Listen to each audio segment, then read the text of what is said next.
জনগণ তার পছন্দের প্রার্থীকে নির্বাচিত করবে। বাংলাদেশের জনগণ অন্য কিছু বুঝে না, হাত বুঝে না, কোন বোঝে না। বাংলাদেশের জনগণ মনে করে তার পছন্দের প্রার্থী যাকে 50 বছর, 40 বছর, 30 বছর যাকে সঙ্গে নিয়ে এই এলাকার উন্নয়নকে রাজনীতি করেছে, তারা তার পছন্দের প্রার্থীকে ভোট দেবে। এর বাহিরে বাংলাদেশের মানুষ অন্য কিছু বলবে, পিয়া আর ওগুলো বুঝে না, পিয়া কিছু বোঝে না। তারা বোঝে পিয়ার বোঝে না, তারা বোঝে পেয়ার। এই পিয়ারের বিরুদ্ধে পেয়ার, এই পেয়ার ভোটের জন্য 20টা বছর মানুষ অপেক্ষা করছে।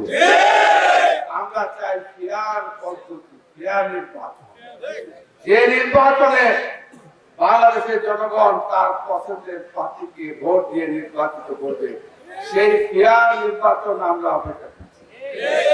এর বাইরে পেয়ার পদ্ধতির নির্বাচন বাংলাদেশের জনগণ মেনে নেবে না।